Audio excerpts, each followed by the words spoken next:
Welcome to another exciting episode of Pete for Anxiety. I have a very special guest today and a very special episode for you. She's the owner of the 1106 Design and an independent author advocate. The one, the only Michele DeFilippo. Is that how you say it, Michelle? I'm sorry.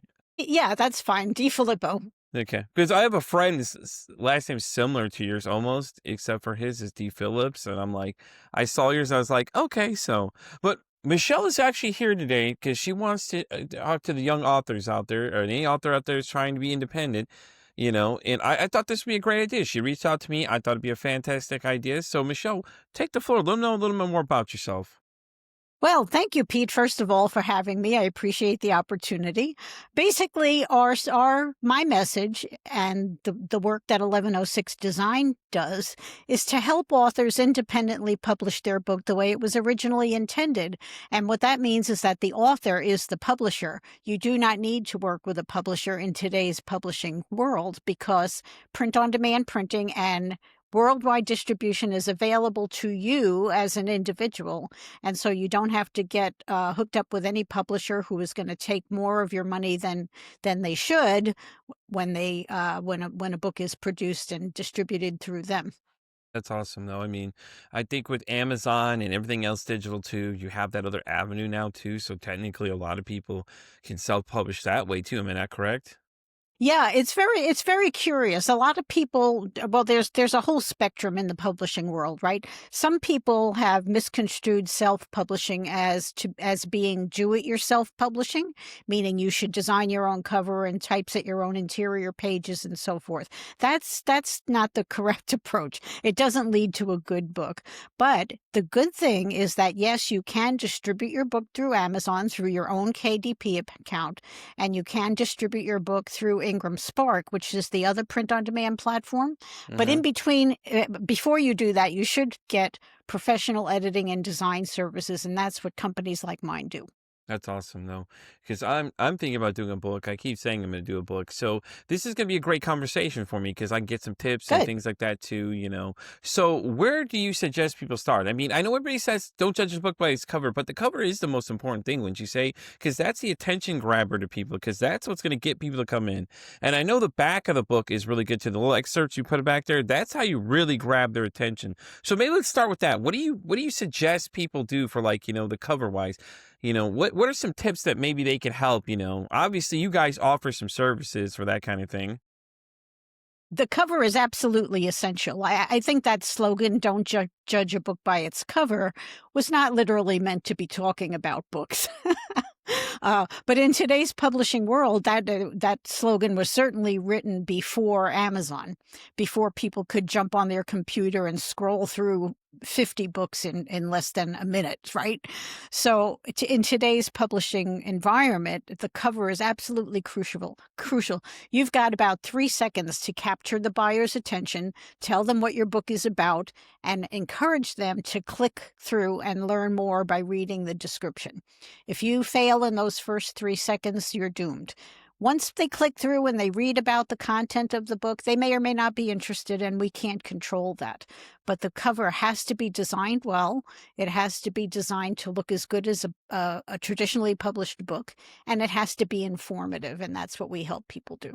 Yeah, no, definitely. I've had many authors on the show, and a lot of them tell me the same thing too. They're like, your cover is really important. You want to grab that attention because you think about it, it's how you do anything. It's everybody, we eat with our eyes, basically. Essentially, the same thing when it comes to food too. The same thing is the same principles that you want to make it attractive to somebody, because if you're not attracted and you're not interested, you're just gonna be passed by, like, oh, okay, that's just whatever it is. hmm hmm And even when people, let's say you've got your book uploaded and it's being sold on Amazon, even when people search directly for your title, Amazon is going to put up other books, typically the best sellers, next to your title. So if your cover looks like it was self-published, that's going to raise a risk in the buyer's mind, and they may go, if they haven't heard of you, they may go with the best-selling book instead. But if your cover is designed like a traditional publisher would do it, then people might say, gee, that sounds like a good book. Even though I've never heard of Pete, I'm going to give it a try. I'm going to learn more. I'm going to click through and learn more. And that's exactly what we want them to do. Yeah, wouldn't you say typography is a big thing too? The text that you use on your books are very interesting too. Different fonts usually draw a lot of attention as well. Yeah, you wouldn't believe how much time is spent on the typography of a book God, cover. yes. I remember that because I took some multimedia classes in college, and that was the one thing, like, typography was always fun because there was a site I used, I can't remember what it's called, like, thousandsfonts.com or something at the time, but you could go on and there were just so many cool things, you just wanted to play with every single font, and it was very creative, the things you could do, and you would be amazed, like, we're all used to, like, Arial Black or Times New Roman, and then everybody has the hate for Sanskrit out there, for anybody that knows what I'm referring to. But there's so many different things out there, So have you always been into publishing? Is this been something that you've always been passionate about? Yeah, my first job in publishing was in 1972 at Crown Publishers in New York City, where I grew up. Really? Okay. So Yeah. this has been a lifelong passion of yours. So what Yeah, made you that this change is to like what was that moment you were like, well, you know what? I think I need to help these guys be more independent versus help dealing with some of these other people taking their money. Well, it's funny. I found out about the Arizona Book Publishers Association probably around 1995, 97, something like that. And that's when indie publishing was first becoming possible. Amazon made indie publishing possible. Before that, you had to go to a publisher to get your book distributed. They were the only ones who could do it. But Amazon changed the publishing world. That was an earthquake in the publishing industry. And all of a sudden, people could put their own book up on Amazon without going to a publisher. Well, And remember I, there were also was it Barnes& and Noble had their own thing, the Nook or what it was called? There's it's like yeah, little poorly yeah, designed, honestly, because it was black and gray. But I mean, the concept was still there. What they were trying to do is try and get a piece of that market because they saw Amazon doing it. So then they are like, well, you know what? Let me get in it too because when you think of books, Barnes& and Noble is one of the biggest names you think of right there with like there's books of billions and things like that too and then some other like other ones that you could think of but Barnes and Noble usually is the number one next to Amazon when it comes to book, am I not correct? yeah. And Amazon invented print on demand publishing with their initial foray into that avenue was BookSurge. And then it became CreateSpace, and now it's KDP.com, and it's just evolved over the last 20 years. But they are the ones who actually invented print on demand publishing, and everyone else has been second to the market. Well, yeah, somebody had to start it, you know what I mean? Somebody Yeah. always Yeah. has that great idea that other people evolve on. So I mean, you wouldn't have 1106 if Amazon didn't do a thing. You're like, oh, hey, listen, great idea. Let me jump in that Yep. market too. And plus, you have the experience, so you're already ahead of Amazon, honestly, if you think about it, because you have the background. You've been doing it for a long time, so you know how the insides and outs of things work.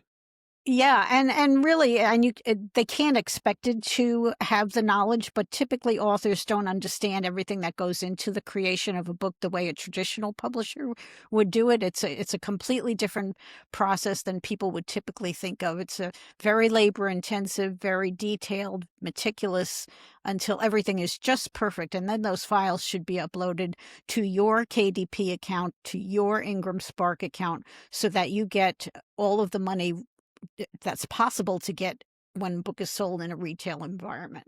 Yeah, yeah, it's always interesting though because that is the way it is. Like, oh, I got to get a publisher because think about the movies that you see out there about people writing books. So I got to get to the publisher. I have a deadline with the publisher. This way, you break through that freedom. You don't have that anymore. Now you could publish it at your own time pace. You take your time. You make sure that. Do you guys offer editing services too? I would think you guys do all that Yes, stuff in between. Like yes. you send it to them, have check it over, and tell them, listen, hey, this doesn't make sense, and. Yeah, we have editing all the way through to cover design, interior design and layout, ebooks, audiobooks if you want one, and we help you get Audiobooks, okay, yeah, okay. and we help you get established at your own print on demand accounts in your name, and also answer all your questions about that along the way. We'll probably answer 300 messages back and forth before the project is done.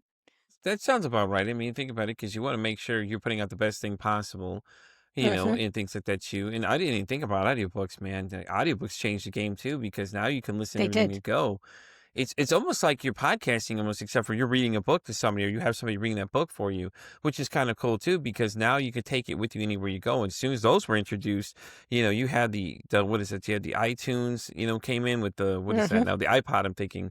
With the iPod came in, iPod changed the game, man. It gave you that ability to take your books with you and you go. And then you had somebody read the book to you as well. So, a lot of times, it was a lot easier for people like myself who didn't really like reading text. It was hard for me to focus, and things like that. So I can listen to this book. I can read the same book you're reading, except for somebody's reading it to me, which was really interesting when it first came out because, then everybody tried to do the same thing too. But except for Apple dominated the market for a long time. And I don't think anybody ever recovered after that because once they took it, they ran with it. Then you had those other like knockoff MP3, MP4 players that you could download the files to and things like that, and it just blew people away, like the endless, boundless things you can do. So, for anyone starting a book kind of thing, what do you think the best starting point is for them? Obviously, the cover, I would say.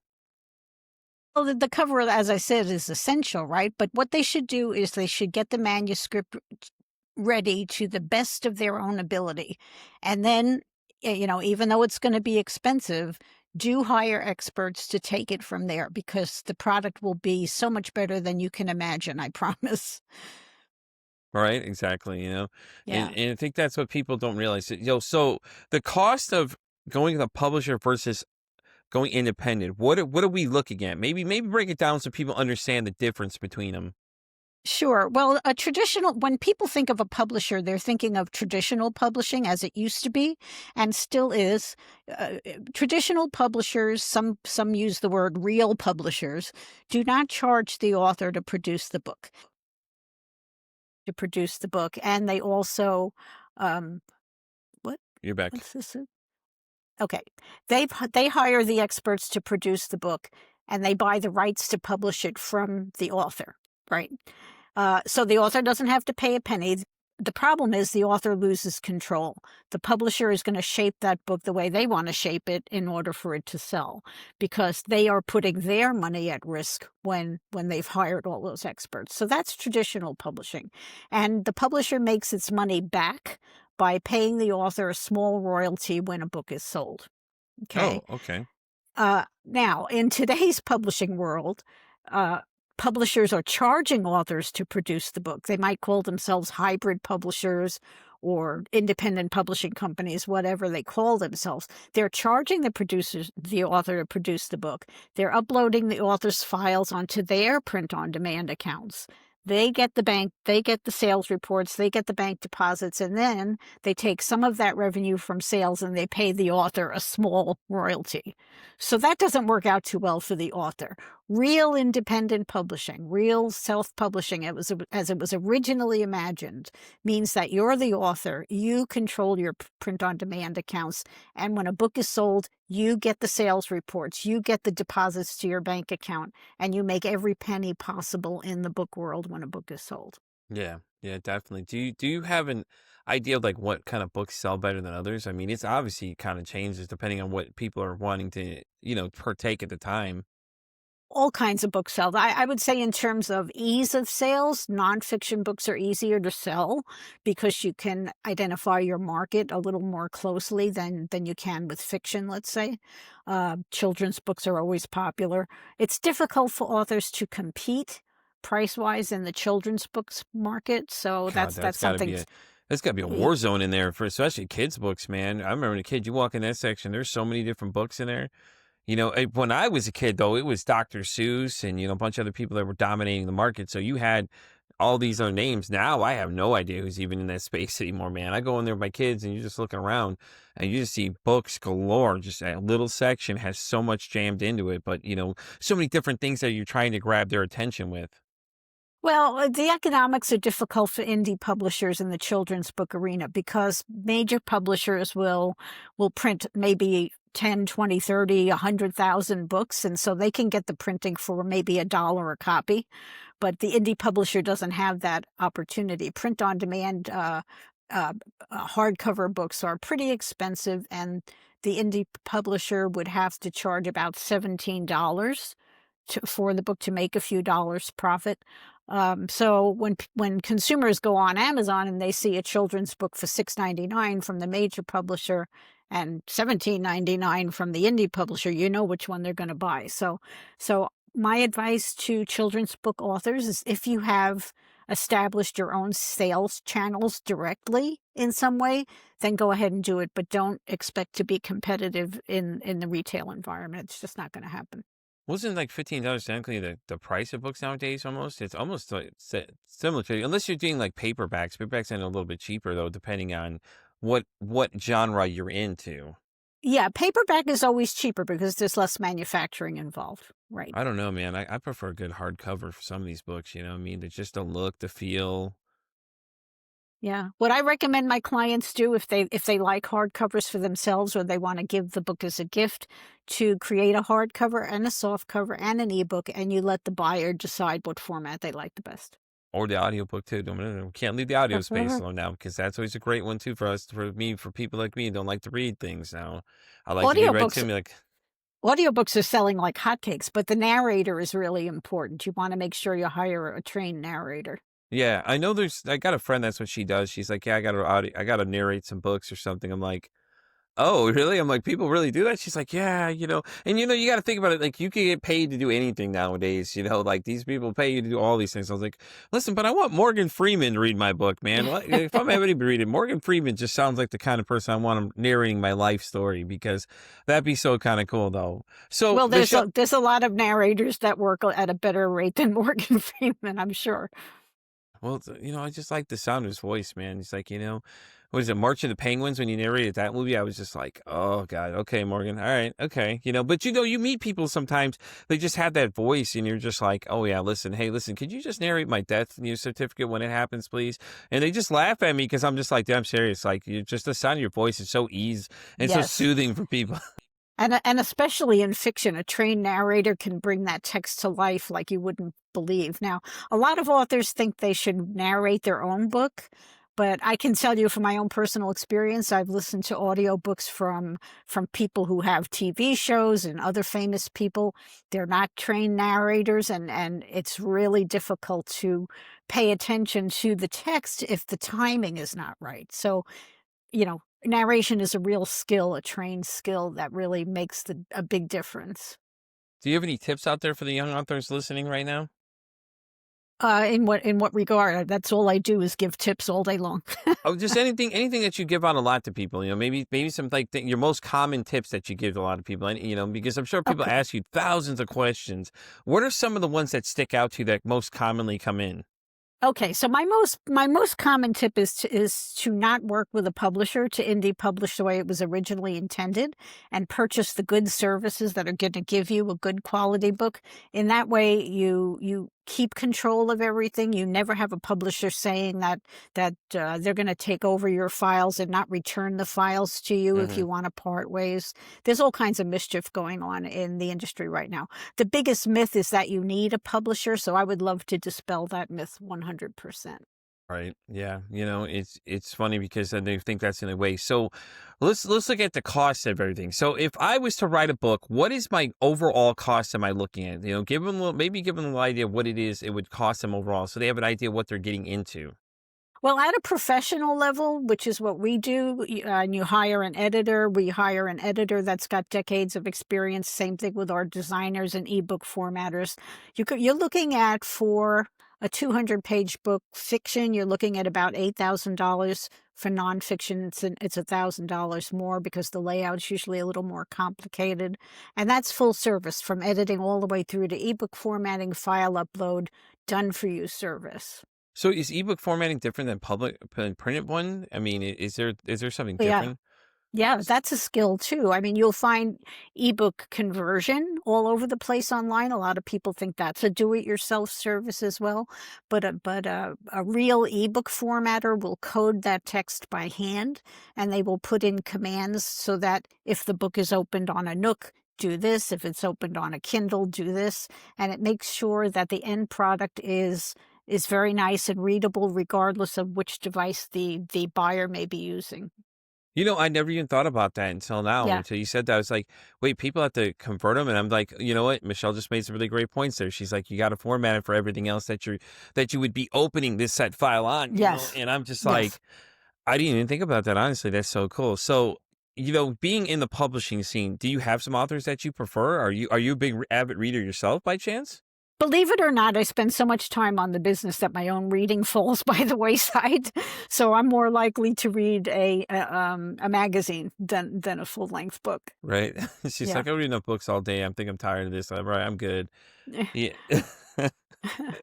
No, but I do actually like audiobooks because after staring at a screen all day, it's kinda nice to kick back in the recliner and close your eyes and let someone read to you. Anything particular you like? I know, like, when my Oh, I mom was reading books, she was doing Danielle Steele was massive.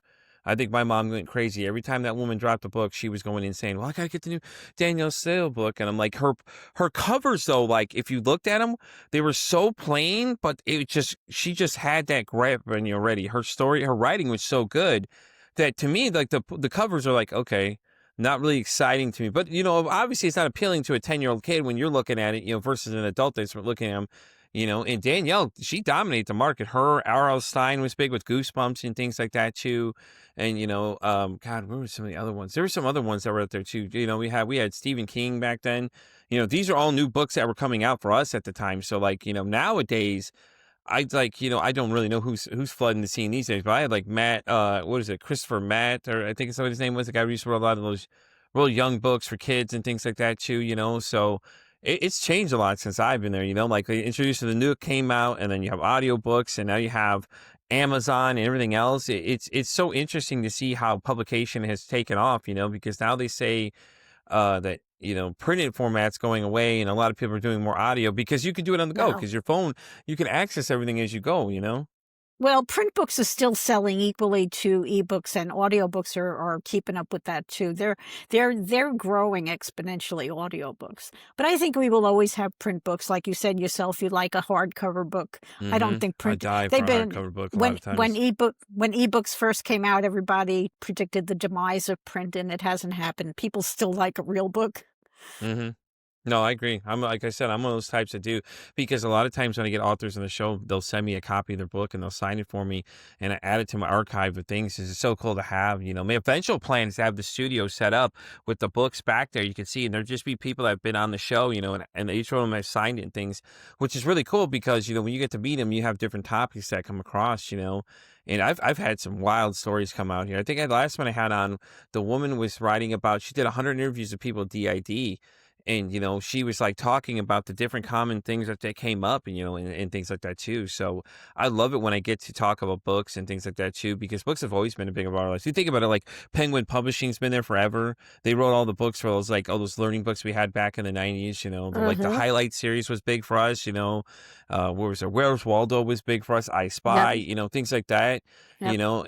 They're so simplistic though. If you think about, like, I Spy, it's very carefully placed, but think about it, like everybody plays I Spy, but when they had the books, they dominated the market with that because they were like, oh man, look at this, I got this book you can take and you can read, and it's easier to grab the kids when they're younger because they're the future. You know what I'm saying?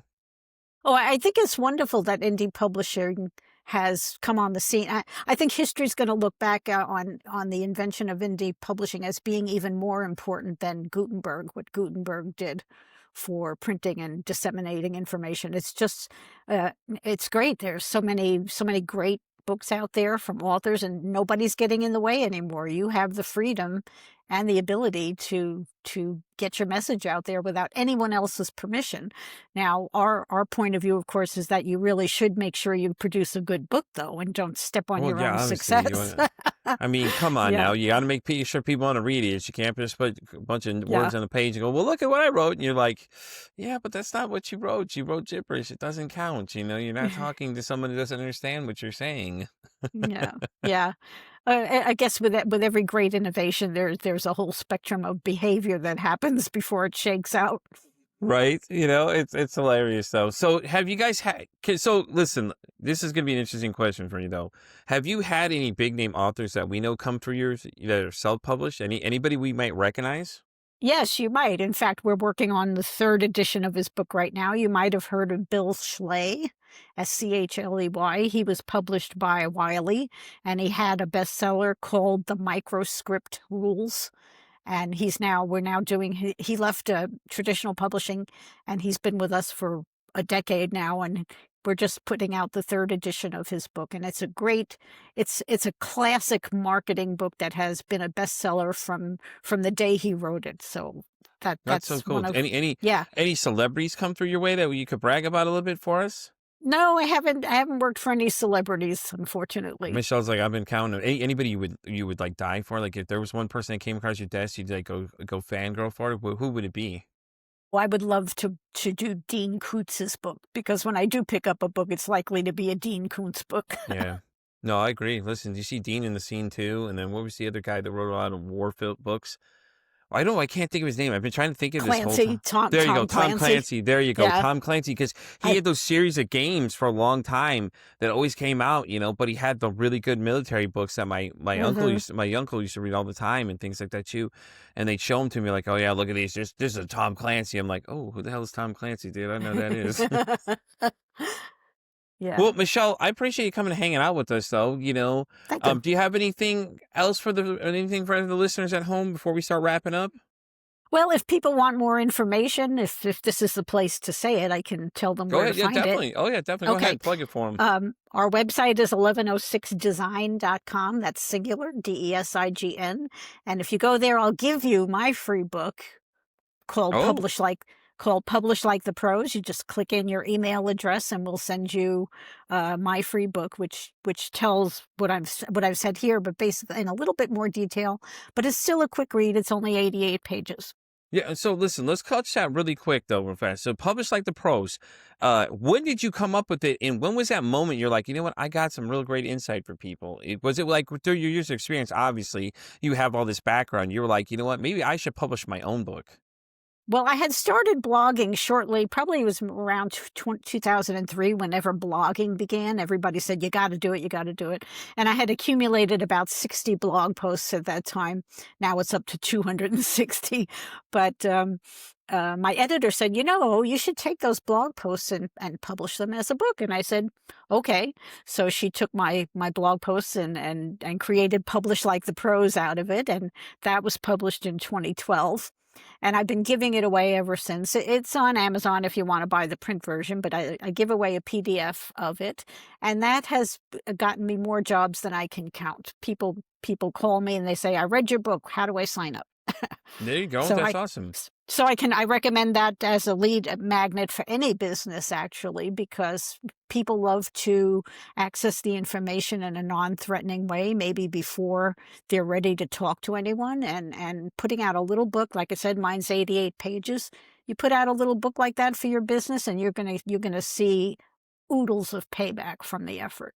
Do you have anything else in the works we may not know of? I mean, are you still blogging too? That's the other question we need to Yeah, ask. Are you still out there? yeah, Where can people yeah. find that though? You didn't plug that for them. Where can they find that at as well? That'd be something interesting for people to read. Our blog is right on 1106design.com. Heck yeah. And so is our newsletter. We have a newsletter on LinkedIn called Publish Like the Pros. We're on Substack also. I was gonna ask you if you're on Substack because I know that's a Yeah, big one for people that do a we lot of publications and things. yeah, we put out the same name, Publish Like the Pros. That's our trademark, and it's on Substack as a bi-monthly newsletter.